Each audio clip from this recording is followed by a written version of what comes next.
الله من الشيطان اللعين الرجيم. بسم الله الرحمن الرحيم. الحمد لله رب العالمين.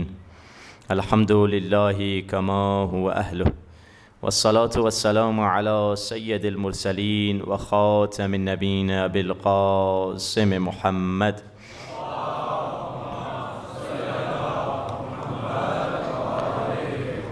وآله الطيبين الطاهرين المعصومين، واللعنة دائمة على أعدائهم أجمعين من الآن إلى لقاء يوم الدين. مل کر بارویں سرکار کے ظہور کے لیے دعا کرتے ہیں. الہی عظم البلاء وبرح الخفاء وانكشف الغطاء وانقطع الرجاء وزاقت الأرض ومنعت السماء وأنت المستعان وإليك المشتكى وعليك المعول في الشدة والرخاء. اللهم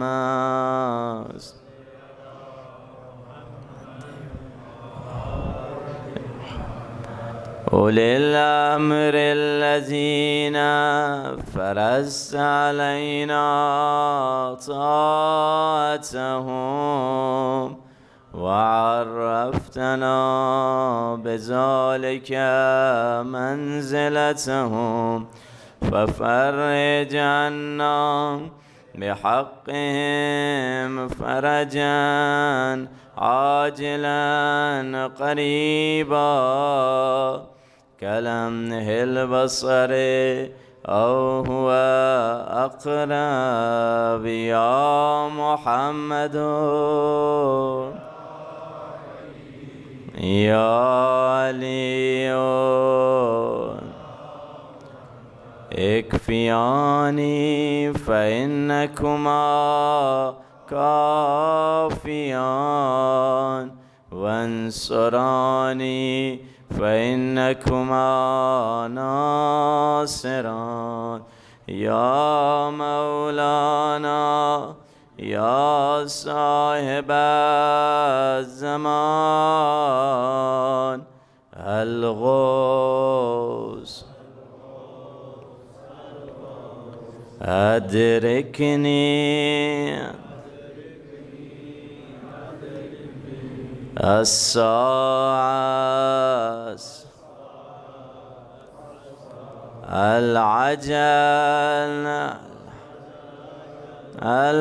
العجل بحق محمد وآله الطاهرين. صلوات.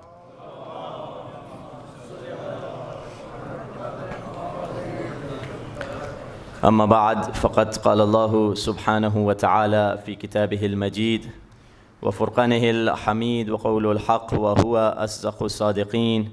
بسم الله الرحمن الرحيم. إنما وليكم الله ورسوله والذين آمنوا الذين يقيمون الصلاة ويؤتون الزكاة وهم راكعون. صلوات.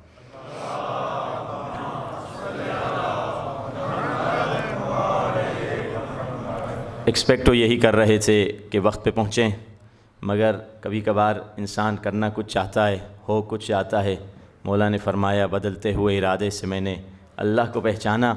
تو خصوصاً وہ بزرگ جو خصوصاً نماز کے ٹائم پہ آتے ہیں اور اس وقت سے متصل بیٹھے رہتے ہیں، ان کو تکلیف ہوئی ہوگی، ہماری وجہ سے معذرت چاہتے ہیں.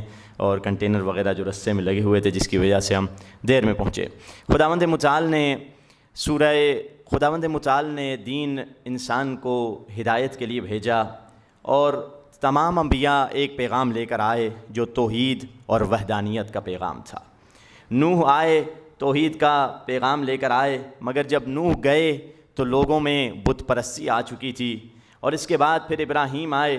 ابراہیم نے کہا بت خدا نہیں ہوتا اور توحید کا پیغام لے کر آئے، مگر نتیجہ کیا ہوا؟ ابراہیم کے بعد پھر بھی اس سورج پرستی آ چکی تھی کہ لوگ سورجوں کی پرستش کر رہے تھے. اور جب ابراہیم کے بعد حضرت موسیٰ تشریف لائے، حضرت موسیٰ نے کہا کہ بت بھی خدا نہیں ہوتا، سورج بھی خدا نہیں ہوتا، اللہ وحدہ لا شریک خدا ہے. مگر حضرت موسیٰ کے بعد کیا ہوا؟ بچھڑا پرستی یعنی جانور پرستی آ گئی، بچھڑے کی لوگوں نے پرستی شروع کر دی. اور حضرت عیسیٰ جب آئے، حضرت عیسیٰ نے کہا کہ بچھڑے کی پرستش نہ کرو، میں تمہیں پیغام توحید دیتا ہوں. مگر افسوس کے ساتھ حضرت عیسیٰ کے ساتھ یہ ہوا کہ لوگوں نے خود ان کو خدا بنا ڈالا، تو انسان پرستی آ گئی. یعنی پہلے سورج پرستی تھی، بت پرستی تھی، پھر سورج پرستی آئی، پھر حیوان پرستی آئی، جانور پرستی آئی، اور پھر انسان پرستی آئی. آخر میں رسول اللہ آئے اور رسول اللہ نے پیغام دیا، اے لوگو لا الہ الا اللہ، کوئی معبود نہیں ہے اللہ کے سوا اور اسی کی پرستش کرنی ہے. بت خدا نہیں ہوتا، سورج خدا نہیں ہوتا، اور جانور خدا نہیں ہوتا، انسان خدا نہیں ہوتا. رسول اللہ نے یہ ساری باتیں تھیوریٹیکل بتائیں اور علی ابن ابی طالب نے یہ بات پریکٹیکل بتائیں. علی نے بتوں کو توڑ کر بتایا کہ بت خدا نہیں ہو سکتا. علی نے سورج کو پلٹا کر بتایا کہ سورج خدا نہیں ہو سکتا. علی نے اجدر کو چیر کر بتایا کہ جانور خدا نہیں ہو سکتا. علی نے سجدہ کر کے بتایا انسان خدا نہیں ہو سکتا ہے. یا اللہ،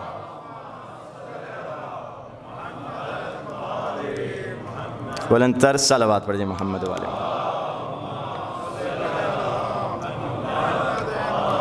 بار دیگر صلوات پڑھ جائے محمد. علی ولی سے گریزہ نہ ہو خدا کے لیے، علی تو قوت بازو ہے مصطفیٰ کے لیے. نعرہ حیدری یا محمد والے محمد بلند تر صلوات. اللہ. قرآن میں ان ہستیوں نے جگہ جگہ توحید کا درس دیا ہے. قرآن اٹھائیے، خدا بند متعال فرشتوں سے کہہ رہا ہے وَإِذْ قَالَ رَبُّكَ لِلْمَلَائِكَةِ إِنِّي جَاعِلٌ فِي الْأَرْضِ خَلِيفَةً.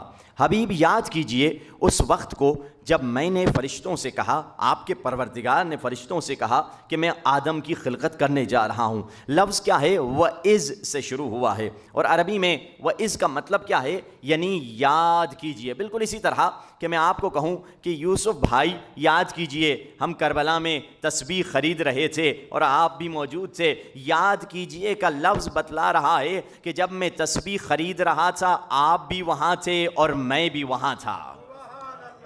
بالکل اسی انداز کا خداوند متعال اپنے حبیب سے خطاب کر رہا ہے، حبیب یاد کیجئے. اور یہ ایک جگہ پر نہیں بلکہ پھر فرمایا وَإِذْ يَرْفَعُ إِبْرَاهِيمُ الْقَوَاعِدَ مِنَ الْبَيْتِ. حبیب یاد کیجئے جب ابراہیم اور اسماعیل مل کر کعبۃ اللہ بنا رہے تھے. وَإِذِ ابْتَلَىٰ إِبْرَاهِيمَ رَبُّهُ.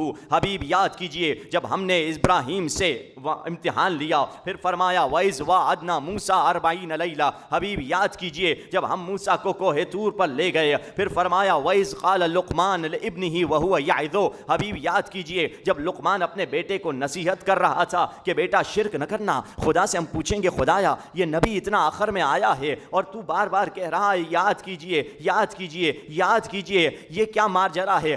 آواز قدرت آئے گی. ہاں ٹھیک ہے، ظاہر میں یہ نبی تو نہیں تھے، ظاہر میں ان کی ولادت نہیں ہوئی تھی، مگر یہ وہ ہستی ہیں جو ہر جگہ موجود ہیں. تبھی تو ہم کہتے ہیں جب آدم صفت کر رہا تھا نبی دیکھ رہے تھے، جب نوح سفینہ چلا رہا تھا مصطفیٰ دیکھ رہے تھے، جب یوسف بازار میں بک رہا تھا مصطفیٰ دیکھ رہے تھے، جب ابراہیم آگ میں کود رہا تھا مصطفیٰ دیکھ رہے تھے، جب اسماعیل کے گلے پہ خنجر چل رہا تھا مصطفیٰ دیکھ رہے تھے. بلکہ اس سے بڑھ کر جب فرشتے آدم کو سجدہ کر رہے تھے مصطفیٰ دیکھ رہے تھے. بلکہ قصہ مختصر کروں، دنیا بن رہی تھی میرا نبی دیکھ رہا تھا.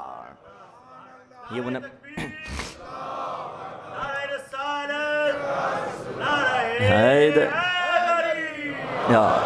تبھی تو ہم کہتے ہیں جس دل میں محمد کی محبت نہیں ہوتی، توجہ تو ہے نا عزیزان محترم، جس دل میں محمد کی محبت نہیں ہوتی اس دل پہ کبھی اللہ کی رحمت نہیں ہوتی، جس دل میں محمد کی محبت نہیں ہوتی اس دل پہ کبھی اللہ کی رحمت نہیں ہوتی۔ میرا یہ عقیدہ ہے کہ اگر ذکر خدا میں یہ نام شامل نہ ہو تو عبادت نہیں ہوتی۔ یہ وہ عظیم رسول اللہ ہیں کہ جن کا نام نماز میں شامل نہ ہو تو عبادت نہیں۔ اب ایک مثال دوں اور پھر رسول اللہ کی ایک حدیث آپ کی خدمت میں بتلاؤں۔ مثال کے طور پہ ایک 20 سال کا جوان 80 سال کے بوڑھے سے کہے کہ آپ کا اٹھنا بیٹھنا چلنا بات کرنا بالکل آپ کے دادا کی طرح ہے۔ 80 سال کا بوڑھا پوچھے گا بیٹا تمہاری عمر کیا ہے؟ کہا میری عمر 20 سال ہے۔ کہا میں ہوں 80 سال کا اور تو مجھے کہہ رہا ہے کہ میرا اٹھنا بیٹھنا چلنا، یہ نہیں کہا تصویر شکل ہوتی تو کہتا ہے شاید فوٹو دیکھ کے کہہ رہا ہے، مگر یہ بول رہا ہے آپ کا ہنسنا آپ کا بات کرنا بالکل آپ کی دادا کی طرح ہے۔ تو بزرگ کہے گا بیٹا تم نے میرے باپ کو بھی نہیں دیکھا، میری جوانی کو بھی نہیں دیکھا، کہاں میرے دادا جو پتہ نہیں کوئی 100 سال پہلے رہتے ہوں گے کم از کم، تو کہا تم اس بات کے حقدار نہیں ہو کہ مجھے کہو میں کس کے شبیہ ہوں۔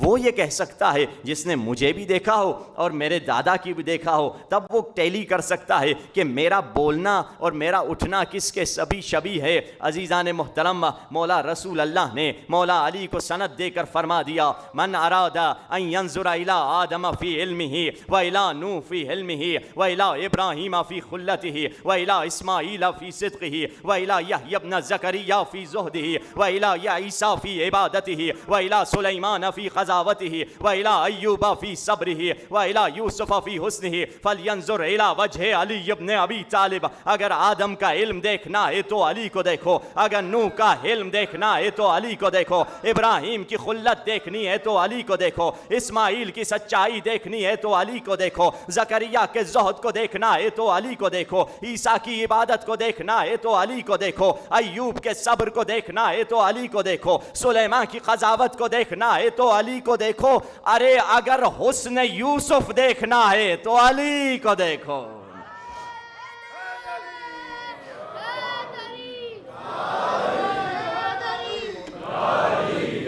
علی حق ہے، یہ وہ علی ہیں، تبھی تو ہم کہتے ہیں احد کا نور ہو شامل تو نبی بنتا ہے، احد کا نور ہو شامل تو نبی بنتا ہے، اللہ جسے چاہے وہ ولی بنتا ہے۔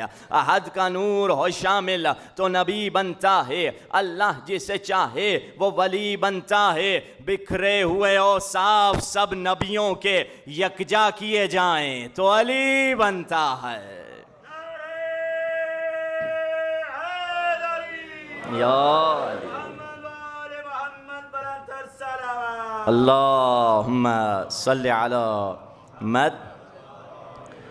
یہ وہ امیر المومنین ہیں جو توحید کا درس ہمارے لیے لے کر آئے ہیں۔ علی کبھی اپنے کسٹمر کی تلاش میں نہیں تھے، علی خدا کے کسٹمر کی تلاش میں تھے۔ علی یہ نہیں کہتے میرے پاس آؤ رک جاؤ، نہیں، علی کہتے میرے پاس آؤ میں تمہیں خدا تک پہنچا دوں گا۔ اصل توحید کی طرف ہم کو لے جایا جا رہا ہے۔ تمام انبیاء اسی لیے آئیں، تم انا للہ و انا الیہ راجعون، ہم تمہیں اللہ تک پہنچانے کے لیے آئے ہیں۔ وَإِلَيْهِ الْمَصِيرُ، تیرا راستہ اسی کے پاس ہے، سب خدا کی طرف جا رہے ہیں۔ فرمایا انک قادح الی ربک قدحا فملاقیہ، اے انسان، اے کافر، اے یہودی، اے مومن، اے مسلمان، اے یہودی، اے ٹرمپ، اے بائیڈن، کوئی بھی انسان ہو، سب کہاں جا رہے ہیں؟ خدا کی طرف چل کے جا رہے ہیں، مگر فرق یہ ہے ایک اپنی مرضی سے جائے گا، ایک کو زبردستی لے جایا جائے گا۔ سب خدا کی طرف جا رہے ہیں۔ خلقت ایسی ہے، جس چینل میں تم کھڑے ہو بالکل ایسے ہو کہ تم ایک ٹرین میں بیٹھے ہوئے ہو، تم اس طرف جا رہے ہو، مگر ٹرین تمہیں وہیں لے جائے گی جہاں تمہیں جانا ہے۔ وہ الگ بات، بائیڈن اس طرف بھاگ رہا ہے مگر پتہ نہیں کہ تمہیں ٹرین ادھر لے کر جا رہا ہے، ٹرمپ ادھر بھاگ رہا ہے۔ بھائی تم جس ٹرین میں ہو، جتنا بھی ادھر بھاگو گے آخر ٹرین تمہیں وہاں لے جائے گی جہاں پروردگار نے لکھے رکھا ہے۔ وہ الگ بات، اولیاء خدا خوشی سے جا رہے ہیں، عشق الہی میں جاتے ہیں، مگر جو ظالم ہے انہیں گھسیٹ کر لے جایا جائے گا۔ وہ قیامت کے دن اپنے ہاتھ کو چبائیں گے، وہ روئیں گے، گریہ کریں گے، مگر پہنچنا سب کو خدا ہی کے پاس ہے۔ اور اس کا ابتدا کہاں سے ہوگی؟ وہ عبودیت سے ہوگی۔ عبودیت اگر آئے گی تب جا کر ہم اس مقام پہ پہنچیں گے۔ کل کے سوالات سے ہمارے بھائیوں میں سے اگر کسی نے سوال، مائک والے ہمارے بھائی ادھر بیٹھے ہوئے، اگر کسی نے جواب تیار کیا ہے وہ بتائیں، جب تک میں یہ پیپر دیکھ لیتا ہوں. اور آپ میں سے کوئی ہاتھ اٹھتا ہے جواب دینے والا کوئی ہے جس نے، یہ ہیں بھائی ہیں اور یہ بھی، ان کو پہلے یہ قریب ہیں آپ سے، ان کو دے دیں. اچھا آپ کے پیپر ہے، چلیے انہی کو دے دیں. یہ پیپر لے کے آئیں آپ، مرد حضرات، بچے حضرات، لڑکے حضرات، وہ بول کے بتائیے. تو خواتین جو ہیں وہ بے شک پیپر میں لکھیں، مگر جو ادھر موجود ہیں وہ بول کے کہیں تو زیادہ بہتر ہے. جی بسم اللہ. علیکم السلام ورحمۃ اللہ. جی توقید بیسیکلی ان مراسلات یا لیٹرز کو کہتے ہیں کہ جو امام اپنے شیعوں کو لکھتے تھے، بالخصوص غیبت صغریٰ اور غیبت کبریٰ کے زمانے میں. زیادہ تر جتنی بھی توقید لکھی ہوئی ہیں وہ غیبت صغریٰ کے زمانے میں لکھی گئی، اور اس میں سے تقریباً ان کی تعداد 100 ہے، جس میں شیخ صدوق نے تقریباً 49 اپنی کتاب کمال الدین میں لکھی ہیں، اور 43 تقریباً شیخ طوسی نے بھی اپنی کتاب میں نقل کی ہے. ان میں بیسیکلی جو توقید کا توقیات کا موضوع تھا وہ عقائد کے اعتقادی بھی سوالات اس میں ہوتے تھے جن کے جواب امام دیتے تھے، اور بعض فقہی احکامات سے متعلق بھی تھے، اور بعض اموال شرعی سے متعلق بھی تھے. بعض میں اپنے شیعوں کو بعض و نصیحت بھی کی جاتی تھی. تو یہ بیسیکلی ان کا مطلب تھا. اور ایک مشہور I not confirmed about it, لیکن ایک توقید مجھے لگی، اس میں بیسیکلی ایسا تھا کہ امام حسن عسکری علیہ السلام کی شہادت کے بعد کچھ لوگوں نے شک کیا کہ شاید امام کی کوئی اولاد نہیں ہے. جو امام زمانہ علیہ السلام کی شہادت کو مخفی رکھا گیا تھا تاکہ کنیزیں بھی اس سے واقف نہیں تھی. تو پھر انہوں نے ایک امام کو چیک کرنے کے لیے کہ آیا یہ واقعی امام ہے یا نہیں ہے، انہوں نے ایک خشک قلم سے، یعنی انک نہیں تھی، اس سے ایک لیٹر لکھا کہ اگر یہ امام معصوم ہے تو یقیناً اس کو سمجھ جائیں گے کہ اس میں کیا لکھا ہے. امام نے یقیناً اس کو سمجھا، اس کا جواب بھی دیا، جس میں امام نے اس چیز کی وضاحت بھی کی کہ کیوں شک کر رہے ہو، کیا اللہ نے اس نظام کو جو تمہیں دیا گیا ہے اس کو معطل کر دیا ہے، یا پچھلے آئمہ نے کیا تم اس سے متعلق آگاہ نہیں کیا. شک کے سمندر میں غرق مت ہو. میں گمراہی سے بچنے کی ہدایت کرتا ہوں، اور اس طرح کی دیگر ہدایات جو ہیں اس توقید میں دی تھی. میں سمجھتا ہوں کہ شاید وہ مشہور توقید. صحیح ہے، ماشاء اللہ. آپ کی اور اپنی اور ہمارے بھائی کی سلامتی کے لیے ایک صلوات پڑھ دیجیے. محمد و آل محمد. یہ اپنا گفٹ بھی لے لیں. آل محمد و آل محمد السلام. اور کوئی دوست ہیں جنہوں نے اس پہ تیاری کی ہو، ان کا حق ضائع نہ ہو. تو چلیے، یہاں پہ بھائیوں میں سے تو کوئی نہیں ہے. توقیات کو بعض لوگوں نے شاید غلط سمجھا، کسی نے تقیہ سمجھا، کسی نے توقیرات سمجھا، تو اس طرح کے غلط جوابات بھی آئے ہیں. جو صحیح جوابات ہیں وہ ہیں اپنا یہ ہیں، کیا ہیں، فیضہ فاطمہ لگ رہی ہیں، ان کا ہے، فضہ فاطمہ ہوگا ان کی. اور آگئی آپ لے لیں ان کا گفٹ، اور ان کی جی اچھا انہی کو دے دیں، انہی کی بیٹی. السلام علیکم. انہی کو دے دیں. ان کی سلامتی اور اپنی سلامتی کے لیے بھی ایک صلوات پڑھ دی محمد و آل محمد کی ذات پر. اور محمد سید موسیٰ کاظم ہیں، یہ تو جی ہاں سید موسیٰ کاظم، یہ آپ لے لیں. آپ ان کی بھی سلامتی کے لیے صلوات پڑھیں محمد و آل محمد کی ذات پر. محمد و آل محمد وعجل فرجهم. توقیات مختلف ہیں. توقیات جمع ہے، توقیع ایک ہے، یعنی وہ خطوط جو غیبت کے زمانے میں ہم تک معصوم سے پہنچی ہیں. تو مختلف ہیں، یعنی کہا جا سکتا ہے کون سی مشہور ہے، کیا ہے. ایک مشہور توقیع جو اکثر ممبر پہ پڑھی جاتی ہے وہ وہی ہے کہ اے شیعو، خصوصاً اس دور میں جو لوگ میڈیا پہ آتے ہیں، جوان پوچھتے ہیں فلاں اجتہاد کے خلاف ہیں، فلاں مجتہد کے خلاف ہیں، فلاں کہہ رہے ہیں تقلید نہ کرو، فلاں کہہ رہے ہیں فلاں پروپیگنڈا. مختلف لوگ مختلف شکلوں میں، حتیٰ امامے پہن کے بھی کبھی کبھار، کچھ بغیر امامہ، کچھ امامے کے ساتھ، کچھ ٹائی والے لوگ، طرح طرح کے لوگ آپ کو ملیں گے جو خاص تشیع کے، جسے کہا جائے ہماری جو ریڑھ کی ہڈی ہے، وہ ہماری لیڈرشپ ہے، وہ ہمارا اجتہاد کا سسٹم ہے، وہ ہمارا جو سسٹم ہے جو 1-2 سال کا نہیں، ہزاروں سال سے چلتا ہوا آ رہا ہے، اور نیا نہیں ہے، کنیکٹڈ ہے بالکل امام سے. جیسے ہم کہتے ہیں وخلافته بلا فصل، جیسے مولا علی کنیکٹڈ ہیں رسول اللہ سے. آج تک جو علماء کا سسٹم ہے یہ امام زمانہ سے بلا فصل کنیکٹڈ ہیں. یہ کوئی نئی چیز نہیں ہے کہ یہ کہاں سے آ گئی، یہ وہی کنیکٹڈ سسٹم ہے جو امام حسن عسکری جب تھے بچپنے میں، مولا کا بچپنا تھا، پھر مولا جب غیبت میں گئے، اب جب مولا جب غیبت میں گئے، وہ مولا کی توقی جس میں مولا نے فرمایا اگر میں جا رہا ہوں غیبت میں، اگر میں جو غیبت میں جا رہا ہوں، تمہیں کس کی تقلید کرنی ہے؟ جو سب سے بڑا عالم بھی ہو، سب سے بڑا متقی بھی ہو۔ تو یہ ان میں سے ایک توقی ہے، اور جو مشہور توقیات میں سے ایک توقی ہے۔ کل کا سوال بھی میں پیش کر لوں۔ کل کا سوال وہ یہ ہے کہ تقلید کے لیے ایک عقلی دلیل اور حدیث سے دلیل لے کر آ جائیں، کہ تقلید کے لیے آپ ایک عقلی دلیل اور ایک حدیث سے دلیل، کہ اکثر اعتراض یہ کیا جاتا ہے کہ ہم تقلید کیوں کرتے ہیں، زیادہ مزید بھی لا سکتے ہیں تو اور اچھا ہے کہ تقلید ہم کیوں کریں، ایک عقل سے ایک دلیل لے کر آئیں اور ایک حدیث معصوم سے ایک دلیل لے کر آئیں۔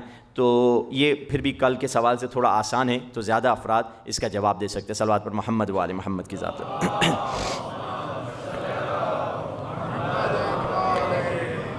زندگی میں اہل بیت نے ہر نسخہ اور ہر مسئلے کا حل بتلایا، مگر مسئلہ یہ ہے کہ اگر ہم اہل بیت کے ساتھ ڈیل کریں، اگر ہم اہل بیت کی بات سنیں، مولا نے جو ہمیں دیا ہے وہی عطا ہوگا۔ کئی لوگ ہوتے ہیں انہیں یقین نہیں ہوتا، جیسے جو گناہ اہل بیت نے ہمیں بتلائے ہیں، جس گناہ سے دوری کرنا بہت ضروری ہے۔ کئی گناہ ہے، غیبت گناہ ہے، جھوٹ گناہ ہے، ان گناہ مولا فرماتے ہیں گناہ موت ہے۔ گناہ میں جو اثر ہے ایک وضعی اثر ہے۔ وضعی اثر یعنی کیا؟ یعنی گناہ اللہ نے بنایا ہی ایسا ہے کہ تم اگر وہ گناہ کرو گے تمہیں وہ برائی ملے گی۔ ہر گناہ کا کوئی کوئی نہ کوئی برا اثر ہے۔ اب آئیے، ایک گناہ جو اس برے ماحول میں کبھی کبھار دیکھا جاتا ہے، جوان پوچھتے ہیں، باتیں کرتے ہیں، اتنا عام ہو چکا ہے، اگرچہ ڈھکا چھپا رہتا ہے، کسی کو ضرورت نہیں ہوتی کہے کہ میں اس گناہ میں مرتبط ہوں، مگر لوگ کبھی مراجعہ کرتے ہیں، پوچھتے ہیں، وہ گناہ حرام کا گناہ ہے جسے زنا کہتے ہیں، جو حرام کے ناجائز تعلقات ہیں، جس میں کئی لوگ حرام میں جا کر گرتے ہیں، جبکہ شریعت نے حلال کے رستے رکھے ہیں، ایک نہیں کئی حلال کے رستے اہل بیت نے بتلائے ہیں، فقہ جعفری نے بتلائے ہیں، مگر لوگ اس پر عمل نہیں کرتے، جا کے حرام میں گرتے ہیں، حلال کو چھوڑ دیتے ہیں۔ جو مولا نے طریقہ بتایا ہے، مولا نے فرمایا یہ جو حلال طریقہ ہم نے تمہیں بتایا ہے، اگر کوئی اس طریقے کے باوجود زنا کرتا ہے وہ اس کا نطفہ پاک نہیں ہے، کیونکہ ہم نے حلال طریقہ بتایا ہے اور پھر بھی وہ حرام کی طرف جا رہا ہے تو اس کا نطفہ پاک نہیں ہے۔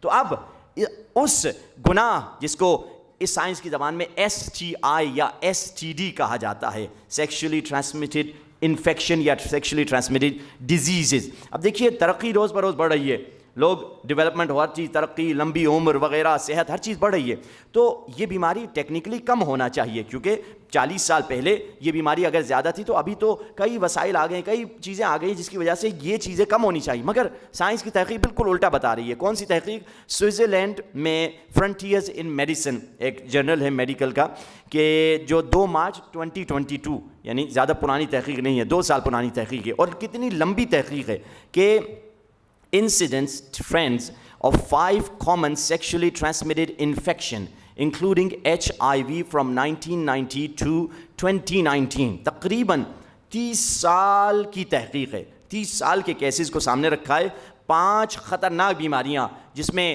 بڑے خطرناک انفیکشن ہوتے ہیں، جس میں خطرناک بیماریاں ہیں، HIV اس جیسی ایک ہے، HPV اس جیسی ایک ہے، گورونیا، مختلف بیماریاں ہیں جس کا اصل سبب یہ ہے کہ جب حرام اور ناجائز تعلقات لوگ رکھتے ہیں۔ اب کہا اس بیماریوں کا پورا گلوبلی انہوں نے اندازہ لگایا، کہاں سے؟ 1990 سے، یعنی وہ تقریباً 30 سال پہلے سے لے کر اب تک، یعنی 2022 تک کتنے، 2019 تک یعنی 2019 تک کتنے لوگ اس میں مبتلا ہوتے ہیں، کتنے لوگ مرتے ہیں۔ کہا globally incident cases of STI، پورا گلوبلی دیکھا گیا، صرف امریکہ نہیں، یورپ نہیں، پورا گلوبلی اس بیماری میں مبتلا ہونے والے یا مرنے والے لوگوں کی تعداد کتنی تھی؟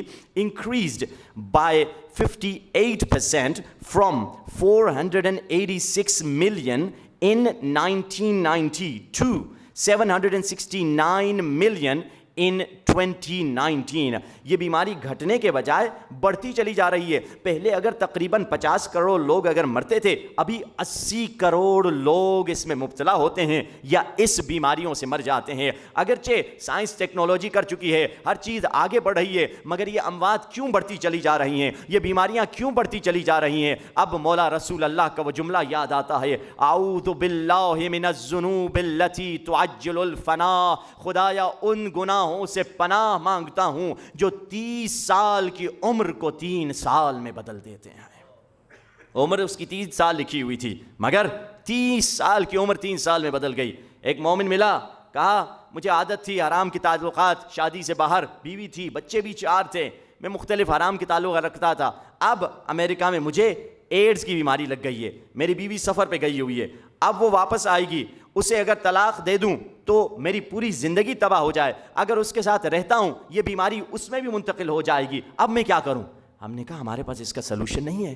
اس کا سلوشن اس وقت سوچتے جب تم نے یہ گناہ کیا تھا. اب میں کیا بتاؤں؟ کہوں طلاق دو, یہ بھی غلط ہے, کہوں رہو تو یہ بھی غلط ہے, اس کو بیماری لگے گی. میرے پاس اس کا سلوشن نہیں ہے. خود جاؤ, خود جانو جو تمہیں کیا کرنا ہے. جا کر پھر بھی اگر پوچھنا ہے تو کسی مجتہد سے پوچھ لو, میں تمہیں اس کے بارے میں مشورہ نہیں دے سکتا. دونوں طرف سے گڑھا ہے, ادھر بھی گڑھا ہے, ادھر بھی گڑھا ہے. ادھر بیوی کو بیمار کرو گے, ادھر فیملی کو ڈسٹروائے کرو گے, تو بیچارہ کیا کرے؟ کبھی کبھار ایسے ڈیڈ اینڈ بند گلی میں انسان پہنچ جاتا ہے, اسے سمجھ نہیں آتا کیا کرے. جبکہ مولا فرماتے ہیں اے مومن, اگر تو خدا کے ساتھ معاملہ کر دے, خدا ایسا ہے تم ایک دانہ ڈالتے ہو, خدا 700 دانے پلٹا کے دیتا ہے. خدا بہترین ڈیل کرنے والا ہے. وہ مومن تھا.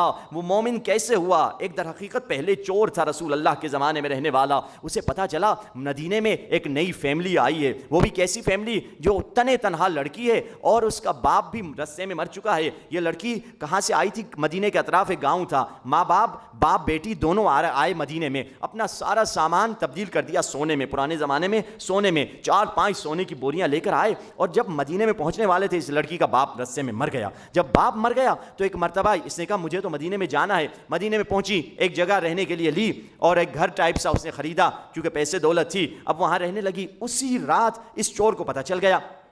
اور یہ چور کون تھا؟ یہ ریگولر حضور پاک کے پیچھے نماز بھی پڑھتا تھا, فارغ تھا, کام کاج تو تھا نہیں, چوری کرتا تھا, جب فارغ ہو جاتا تھا پیچھے نماز پہ کھڑا ہو جاتا تھا حضور پاک کے پیچھے. تو اب اس نے سوچا یہ بہترین جگہ ہے. تو ایک مرتبہ چھت سے دیوار سے اوپر چڑھا, دیکھا لڑکی ہے خوبصورت, کہا لڑکی بھی مجھے مل جائے گی, زنا بھی کر لوں گا, اور سونے کی بوریاں پڑی ہوئی ہیں یہ بھی بعد میں پیٹھ پہ اٹھا کر لے جاؤں گا. مگر ایک مرتبہ خدا کا خوف اس کے دل میں آیا. کہا کیوں نہ خدا کے لیے آج اس گناہ کو چھوڑ دوں. کہا فوراً یہ کہہ کر, اور اسی دوران لڑکی بھی باہر نکلی, مگر اس نے جلدی سے جمپ لگایا نیچے اور چلا گیا. دیکھا نماز عشاء کا وقت ہے, جلدی سے چلا گیا مسجد میں, حضور پاک کے پیچھے اس سے نماز پڑھی. اور نماز جب ختم ہوئی, پردے کے پیچھے سے ایک آواز آئی. کہا یا رسول اللہ, میں تازہ اس مدینے میں آئی ہوں, میرا باپ مر چکا ہے اور میری دولت, میرے پیسے, میرا گھر ادھر مدینے میں ہے, میں اکیلی ہوں, اور یا رسول اللہ آج میرے گھر میں ایک چور آیا تھا.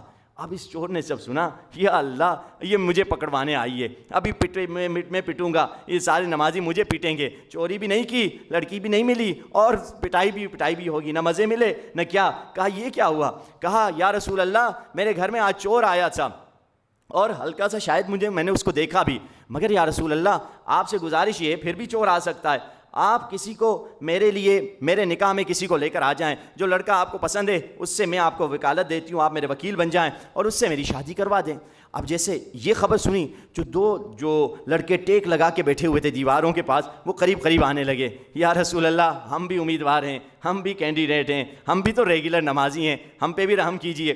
تو رسول اللہ دیکھتے ادھر رسول اللہ کی نگاہ رکی جہاں وہ چور تھا. اس نے کہا یا رسول اللہ مجھے کیوں دیکھ رہے ہیں؟ ضرور رسول اللہ مجھے دیکھ رہے ہیں کہ تم نے چوری کرنے گئے تھے, تمہاری وجہ سے یہ بچی ڈر گئی. رسول نے بلکہ یہ نہیں کہا کیا تو چاہتا ہے میں تیرا نکاح اس لڑکی کے ساتھ کرا دوں؟ اس نے کہا اور کیا, لڑکی بھی دیکھ چکا تھا, خوبصورت تھی. پہلے تو اس نے کہا یا رسول اللہ بس جو آپ کی مرضی, میں کیا بولوں, ویسے جیسے کہا جائے دکھاوے کے لیے کہ رسول کی مرضی کے مطابق میں شادی کر رہا ہوں, میں تو دیکھے بغیر آپ کی مرضی پہ شادی کر لوں گا. حضور پاک نے نکاح پڑھ لیا. اب ایک مرتبہ یہ گھر گیا, اپنی بیوی کا ہاتھ پکڑ کے گھر گیا, مگر جیسے گھر پہنچا دیکھا وہی گھر اور وہی سونے کی بوریاں, وہی لڑکی. ایک مرتبہ سجدے میں گر گیا, اتنا رونے لگا, ایک مرتبہ رونے لگا. بیوی پریشان کہ کیا وجہ ہے, کیا ماجرا ہے, کیوں رو رہی ہے؟ سجدے سے سر اٹھا کے خدا سے کہنے لگا, خدایا تیرا شکر, میں نے حرام کی لذت کو تیری خاطر چھوڑ دیا, تو نے وہی لذت بہتر انداز میں حلال کی مجھے عطا کر دی ہے.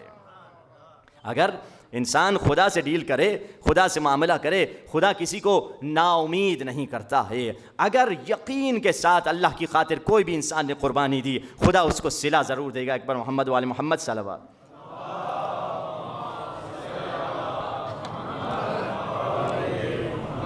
اگر ہم چاہتے ہیں اس دنیا میں وہ کامیابی حاصل کریں جو مولا ہمیں دینا چاہتے ہیں, سب سے پہلے وہ شدید اطاعت. آپ کو حقیقی اطاعت کی مثال اگر دیکھنی ہے, حضرت موسیٰ ہیں. حضرت موسیٰ کے ذہن میں یہ خیال آیا کہ میرے جیسا بھی کوئی نبی ہوگا.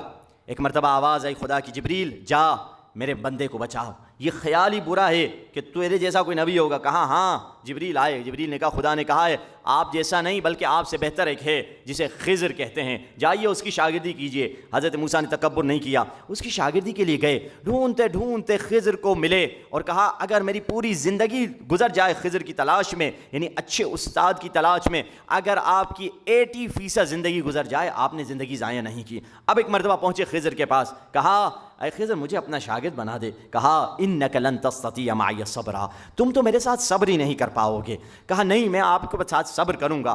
اب خضر نے کیا شرط؟ اب یہی شرط ہے جو اہل بیت ہم سے چاہتے ہیں، اطاعت ہمیں کرنی ہے مولا کی. یہ بہت اہم شرط ہے، استاد شاگردی کی سب سے اہم شرط ہے. کیا شرط؟ کہا جو میں کروں ولا تسألنی، مجھ سے سوال نہ کرنا میں یہ کیوں کر رہا ہوں، یہ کیوں کر رہا ہوں. ریزن ہوگی تو میں جب بتاؤں گا تو بتاؤں گا، ورنہ مجھ سے سوال نہ کرنا. کہا ٹھیک ہے میں کوئی سوال نہیں کروں گا. اب ایک جگہ آگے گئے، کشتیاں لوگوں سے مانگی، کسی نے نبیوں کو کشتی نہیں کی. ایک بندے خدا نے ان کو کشتی دی اور حضرت خضر نے کیا کیا، خنجر نکالا اور کشتی میں ایک سوراخ کر دیا. کہا یہ کیا کر رہے ہیں قبلہ، آپ نے کشتی میں سوراخ کر دیا، اس نے تو ہم پر احسان کیا تھا، باقی تو ہمیں دے بھی نہیں رہے تھے. کہا میں نے تمہیں نہیں کہا کہ مجھ پر اعتراض نہ کرنا. کہا معاف کرنا نبی خدا، میں پھر سے نہیں کروں گا. آگے گئے، ایک جوان آ رہا تھا، اسے ٹھیک ٹھاک خضر نے مکہ مارا، ادھر ہی بیچارے کا دم نکل گیا، مر گیا. کہا یا اللہ بندہ مار دیا، اب میں کیسے چپ رہوں. کہا یا نبی خدا آپ نے کیا کر دیا. کہا میں نے تمہیں نہیں کہا تھا اعتراض نہ کرنا. کہا ٹھیک ہے معافی چاہتا ہوں. چپ کر کے چلنے لگے. ایک ایسے گاؤں میں گئے جہاں لوگوں سے کہا کچھ کھانا وانا دو، کسی نے کھانا نہیں دیا. گاؤں میں ایک دیوار گر رہی تھی. خضر نے کہا چلو اس دیوار کو بنا لیتے ہیں. کہا انہوں نے تو ہمیں کھانا نہیں دیا، آپ ان کی دیوار بنا رہے ہیں، کیا وجہ ہے. کہا بس ہمارا راستہ الگ، تمہارا راستہ الگ. یہ میں جانتا تھا آلریڈی، میں نے تمہیں آزمانے کے لیے 3 دفعہ تمہیں چانس دی اور تم میرے ساتھ رہ نہیں سکو گے. کہا اچھا میں جا رہا ہوں تو مجھے ایک وجہ تو بتا دے، یہ تمام چیزوں کی وجہ کیا تھی. کہا اس نے کشتی والے نے ہم پر احسان کیا تو ہم نے بھی اس پر احسان کیا. کیسے؟ کیونکہ جو سلامت کشتی تھی، جن کشتی میں کوئی ڈیفیکٹ نہیں تھا، اس کشتی کو بادشاہ قبضہ کر رہا تھا، اس نے ہم پر احسان کیا، ہم نے ایک سوراخ کر دیا، سوراخ سے اس کا کاروبار چلتا رہے گا. یعنی ظاہر میں اس کا تکلیف تھی مگر اصل میں باطن میں اس کا احسان تھا. یہ بچہ قاتل تھا، اس کے سزا یہی تھی کہ اسے قتل کر دیا جائے. اور یہ کشتی جو ہے اس کے نیچے یتیموں کا چھپا ہوا مال ہے. یہ جو گاؤں والوں برے لوگوں نے جنہوں نے تمہیں کھانا نہیں دیا، وہی لوگ آ کر اس مال پر قبضہ کر دیتے. ہم نے اس دیوار کو اسی لیے بنایا ہے تاکہ یتیم کا مال سیو ہو جائے، کیونکہ ان کے ماں باپ بڑے نیک تھے. علماء کہتے ہیں اگر ماں باپ نیک ہوں ان کو فکر کرنے کی ضرورت نہیں میرے بچے کا کیا ہوگا. اگر ماں باپ نیک ہو، خدا 2 نبیوں سے مزدوری لیتا ہے تاکہ نیک ماں باپ کے بچوں کو مال سیو ہو سکے.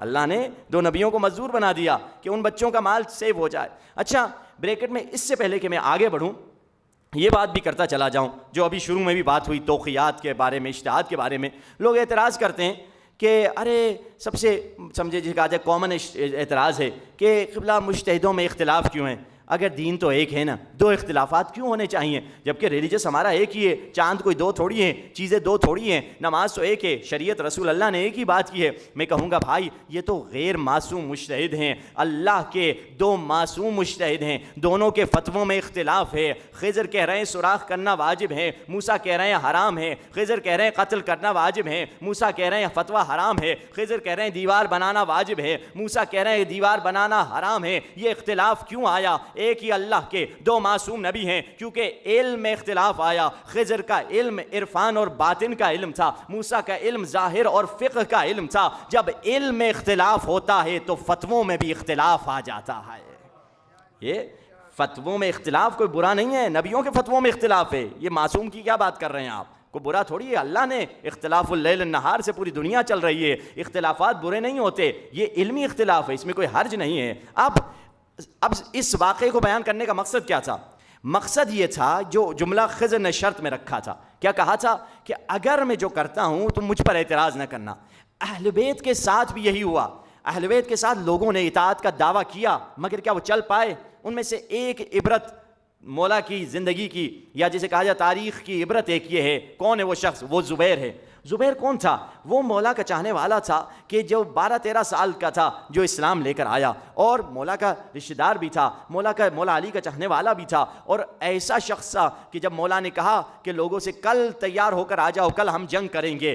کب؟ رسول اللہ کی شہادت کے بعد 10 یا 5 لوگ آئیں, ان 5-10 لوگ میں سے ایک یہی زبیر تھا. زبیر وہ چاہنے والا تھا کہ جس نے بی بی سیدہ کے جنازے میں شرکت کی. بی بی نے کہا تھا وہ نہ آئے, وہ نہ آئے, وہ نہ آئے, مگر زبیر کو آنے کی اجازت ہے. مگر یہ زبیر کیا ہوا جس نے بی بی کے جنازے میں شرکت کی, جس نے مولا کی اطاعت کی, جس نے مولا کی خدمت کی, جو مولا کا چاہنے والا تھا, جس نے بی بی سیدہ کی وصیت نامے پہ دستخط کی, جو مولا کا وہ سپورٹر تھا کہ 10-12 پورے مدینے میں 10-12 لوگ مولا کے سپورٹر تھے, ان میں سے ایک زبیر تھا. مگر کیا ہوا؟ جنگ جمل میں یہی زبیر علی کے مقابلے میں آ گیا. اگر دیکھنا ہے اس واقعے کی طرف چلیں جب بی بی کی سیدہ کے گھر کی طرف حملہ ہوا تھا. وہ کیا تھا؟ بی بی کے گھر پہ حملہ ہوا, اندر بی بی ہیں, مولا علی ہے, امام حسن حسین ہیں, مگر غیر لوگوں میں سے کون ہیں؟ مقداد ہیں, ابو ذر ہیں, سلمان ہیں اور زبیر ہیں. زبیر ان میں سے ایک تھا. اور شیعہ سنی علماء نے لکھا زبیر نکلا ہے, اس نے تلوار چلائی ہے, مولا کا دفاع کیا ہے اور زخمی بھی ہوا ہے. اور لوگ کہیں گے زبیر تو سلمان و ابو ذر اور مقداد سے آگے نکل گیا. نہیں, بلکہ یہی وجہ تھی کہ زبیر مولا کی اطاعت نہیں کر پایا. زبیر جذباتی تھا.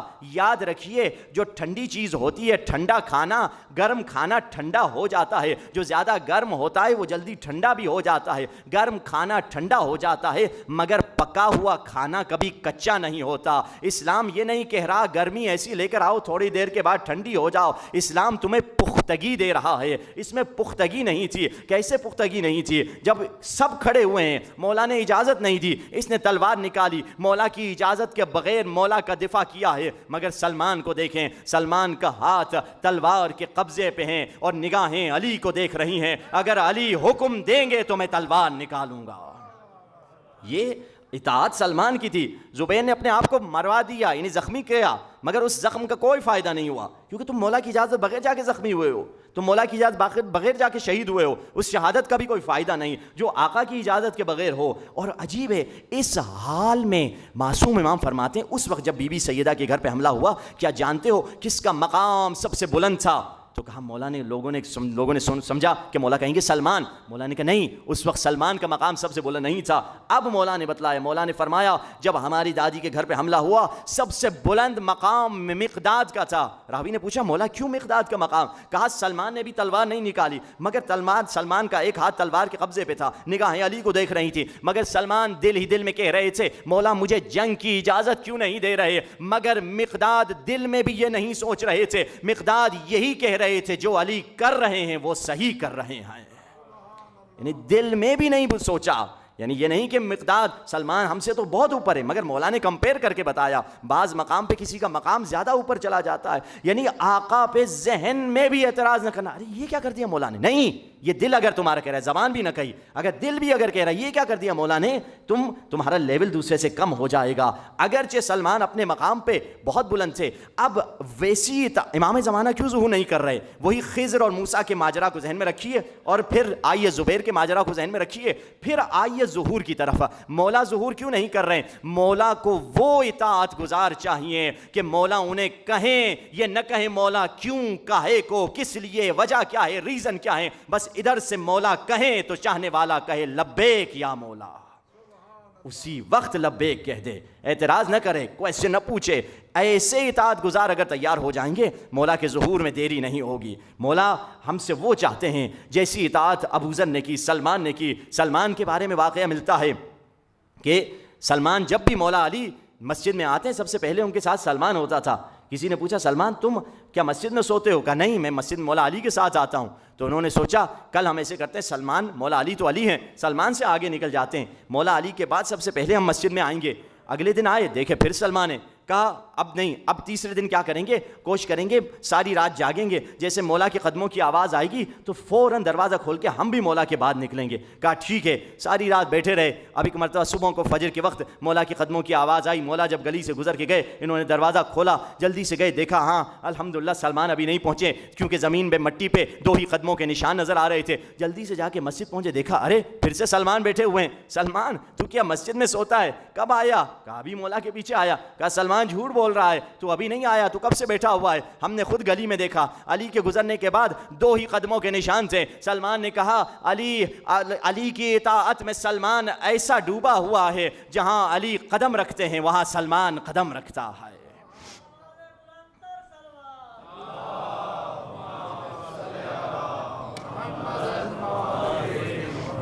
اگر ایسی اطاعت آ جائے، یقین جانیے امام زمانہ کہ ظہور میں تاخیر نہیں ہوگی۔ تاخیر کا سبب یہی ہے، ہماری وہ اطاعت نہیں ہے جیسی ہونی چاہیے، جیسی آقا ہم سے دیکھنا چاہتے ہیں۔ علی نے بھی خدا کی ویسی اطاعت کی تھی۔ جب مولا علی کے ہاتھوں میں لوگ دشمن مولا علی کو گرفتار کر کے لے کر جا رہے ہیں، مولا علی کے ہاتھوں میں رسیاں ہیں، اس وقت ایک یہودی تھا جس نے مولا علی کو دیکھا، خیبر کا یہودی تھا، خیبر میں مسلمان نہیں ہوا تھا، مگر جب علی کی یہ حالت دیکھی کہا اشہد ان لا الہ الا اللہ، میں گواہی دیتا ہوں کہ یہی دین حق ہے۔ اس یہودی سے پوچھا کیا ہوا؟ اس وقت خیبر میں مسلمان نہیں ہوئے، اب مسلمان ہو رہے ہو؟ بڑا تیز اور ہوشیار یہودی تھا، بہت چالاک اور عقل مند یہودی تھا۔ کہا میں نے علی کی وہ خیبر میں دروازہ اکھاڑنا بھی دیکھا ہے، علی کی وہ دلیری بھی دیکھی ہے، اور آج وہی علی کے سر کا عمامہ اتار کے رسی کے طور پہ ہاتھوں پہ باندھا گیا ہے۔ مجھے معلوم ہے یہ سب بھگوڑے بزدل ہیں، یہ تو جنگوں میں بھاگا کرتے تھے، انہوں نے علی کے ہاتھوں کو نہیں باندھا۔ خدا نے کہا ہے علی صبر کر، تو علی صبر کر رہے ہیں۔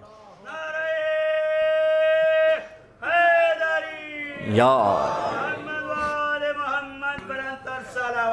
اللہم صلی علی۔ تو حقیقی معنی میں اگر وہ صبر وہ شکر جو اہل بیت نے کیا ہے بے مثال ہے۔ ہمارا فرض کیا ہے؟ وہ اطاعت کریں جیسے مقداد نے کی، جیسے ابوذر نے کی، جیسے سلمان نے کی۔ اور اس کا آغاز کیسے کریں؟ اپنی زندگی میں اس کا ایک آسان سا فارمولا، اور زحمت تمام کہ آسان سا فارمولا ہے، کیا کریں کہ جب بھی زندگی میں مسائل آئیں، مشکلات آئیں، اپنے مسائل کے حل کے لیے کوشش کریں۔ خدا نے نہیں کہا کہ بیمار ہو جاؤ علاج نہ کرو، پریشانی آ جائے اس کو سلوشن نہیں جاؤ، سلوشن کی طرف جاؤ، پریشانیوں کی طرف جاؤ، مگر پریشانیوں کے سلوشن کے ساتھ اپنے ذہن میں یہ بات رکھ کہ میرا پروردگار جس حالت میں مجھے ڈال دے میں راضی ہوں۔ اگر یہ آ جائے، چاہے جتنی کڑوی مصیبت کیوں نہ آ جائے، چاہے جتنی پریشانی کیوں نہ آ جائے، انسان خداوند متعال سے ہمیشہ راضی رہے گا۔ اور مولا بھی اگر کوئی حکم دیں گے تو اس وقت مولا کے حکم پہ ہم اعتراض نہیں کریں گے، یہ اصل ہے۔ اور اگر امام کا تقرب چاہیے، باروِ سرکار کی ہمیں ولایت چاہیے، مولا خود فرماتے ہیں، علماء کہتے ہیں امام کی اگر زیارت چاہیے تو بہترین فارمولا عزاداروں کے لیے، ماتمیوں کے لیے، عاشقان حسین کے لیے کیا ہے کہ مولا کی زیارت اگر کسی کو چاہیے، 1 سال کا عمل ہے، صبح کو بھی حسین پہ گریہ کرے، رات کو بھی حسین پہ گریہ کرے، بس یہی، کوئی لمبی عبادت نہیں۔ فجر پڑھی، تھوڑا ماتم سینے پہ مار کے کہا ہائے زہرا کا لال پیاسا مارا گیا، بس اتنا کہہ دو، بس کافی ہے۔ رات کو بھی تھوڑا سا ماتم، جو مصائب آپ کو یاد ہے وہی پڑھ دیے۔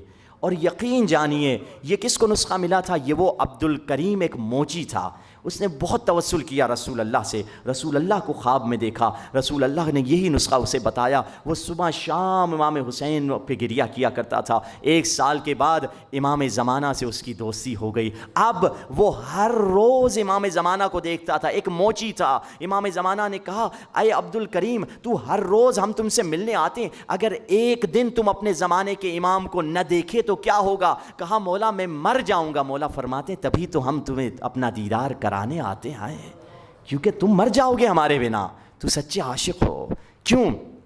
کیوں صبح شام گریے سے مولا کی زیارت ہوتی ہے؟ کیونکہ زیارت ناہیہ میں جملہ ہے، زیارت ناہیہ مولا فرماتے ہیں لَأَبْكِيَنَّكَ صَبَاحًا وَمَسَاءً، اے میرے دادا حسین صبح شام تجھ پہ گریہ کروں گا، وَلَأَنْدُبَنَّكَ بَدَلَ الدُّمُوعِ دَمًا، اور دادا حسین اگر میرے آنسو خشک ہو جائے تو میں خون کے آنسو تیرے لیے بہاؤں گا۔ ہاں یہ اگر مولا کا تقرب چاہیے یہی طریقہ ہے. امام زمانہ ملیں گے تو امام حسین کے گریے کے ذریعے سے ملیں گے. یہ آنسو عجیب نعمت ہے, عجیب یہ آنسو نعمت ہے.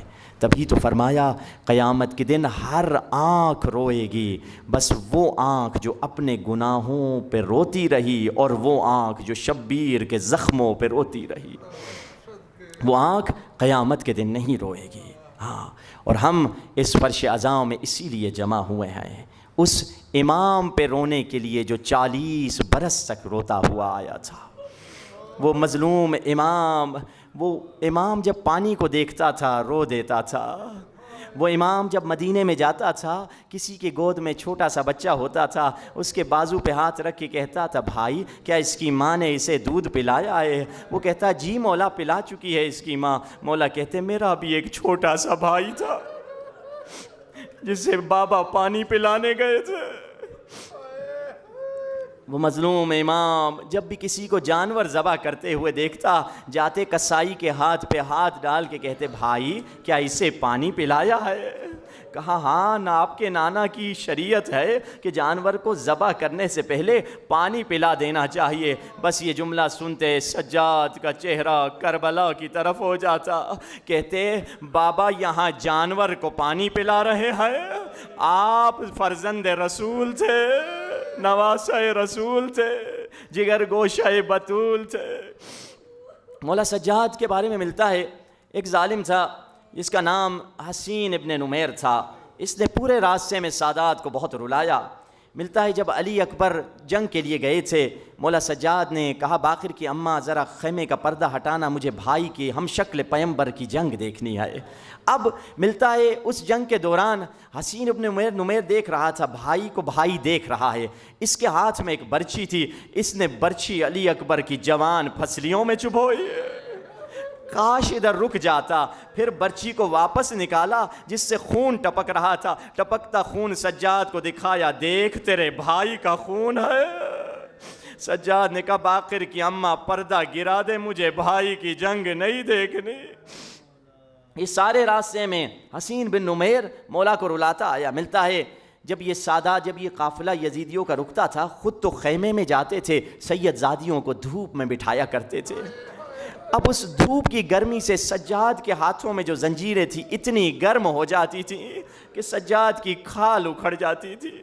اسی لیے تو جب ایک مرتبہ سکینہ نے سجاد کی گردن میں ہاتھ ڈالا تو سجاد نے احترام سے بہن کو کہا بہن مجھ سے نہ مل. کہا بھیا آپ سے ملنے آئی ہوں. کہا بہن میری گردن میں جو توق ہے وہ گرم ہو جاتا ہے جس کی وجہ سے کھال اکھڑ جاتی ہے. اب اگلی دفعہ جب سکینہ کو پانی ملا, سکینہ نے خود نہیں پیا, پانی بھائی کی گردن میں ڈالنے لگی.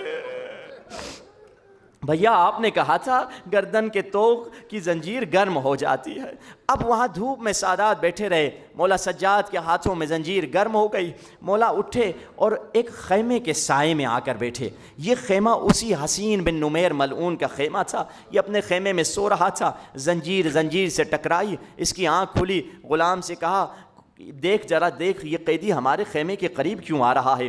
غلام آیا, غلام نے کہا قیدی چلے جاؤ, میرا مالک پسند نہیں کرتا تو یہاں پہ بیٹھو. مولا نے کہا میں نے تجھ سے خیمہ تو نہیں مانگا, میں بس خیمے کے سائے میں بیٹھا ہوں, چلا جاؤں گا. جب غلام نے آ کر اپنے مالک کو یہ بتایا, اب یہ ملعون حسین بن نمیر نے تازیانہ اٹھایا اور پشت سجاد پہ یوں برسایا کہ بیویوں کی چیخیں نکل آئی.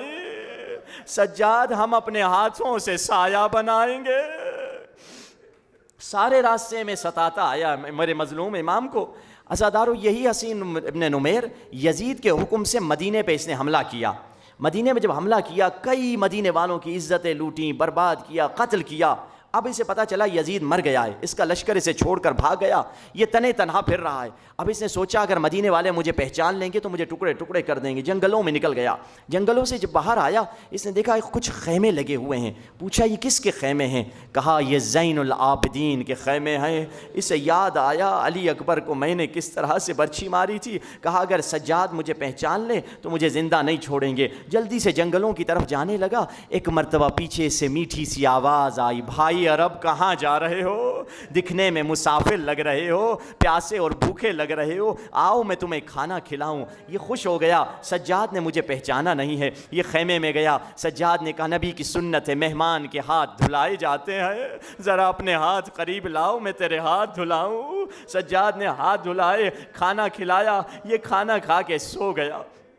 اب ایک مرتبہ اٹھا، کہا اب تک سجاد نے مجھے پہچانا نہیں، جلدی سے میں نکل جاؤں۔ اب ایک مرتبہ جنگلوں کی طرف پھر سے جانے لگا، پھر سے پیچھے سے سجاد کی آواز آئی، بھائی ایسے کیسے جا رہے ہو؟ پانی کا مشکیزہ لے کر جاؤ، میری سواری لے کر جاؤ۔ اب اس کا پتھر دل نرم ہوا، کہا لگتا ہے آپ نے مجھے پہچانا نہیں ہے۔ کہا میں نے پہچانا، تو حسین بن نمیر قاتل علی اکبر ہے۔ اب جیسے اپنا نام سجاد کی زبان سے سنا بدن کانپنے لگ گیا۔ سجاد نے کہا نہ گھبرا، کربلا میں ہم تیرے مہمان تھے، وہ تیرا سلوک تھا، مدینے میں تو ہمارا مہمان ہے۔ السلام علیک یا ابا عبداللہ، السلام علیک یا ابن رسول اللہ، السلام علیک یا ابن امیر المؤمنین وابن سید الوزیر، السلام علیک یا ابن فاطمہ سیدت النساء العالمین۔ مل کے اپنے بے کفن آقا کو سلام کریں، السلام علی الحسین وعلی علی ابن وعلی اولاد وعلی اصحاب، جو بھی عشق سردار دو عالم میں روتے ہیں، وہ صدا زہرا کی دعا لیتے ہیں۔ عزاداروں، نبی کا ایک صحابی تھا، اسے کربلا کے بعد خبر ملی کربلا میں حسین کو بڑی بے دردی سے ذبح کر دیا ہے۔ یہ بہت رویا، یہ اپنی ساری مدینے کی زمینیں بیچ کے شام کے راستے میں سبیل لگاتا تھا، وہیں زمینیں خرید لی۔ جو شام سے آتا پوچھتا میرے آقا سجاد کی کیا خبر ہے؟ شام سے آنے والے مسافر بتاتے تیرے آقا کو ظالموں نے اتنا پیدل چلایا ہے، سجاد کے پاؤں میں آبلے پڑ گئے ہیں۔ اب سنو گے اگلا جملہ، اور تیرے مولا کے سر پہ جو امامہ ہے وہ جلا ہوا ہے۔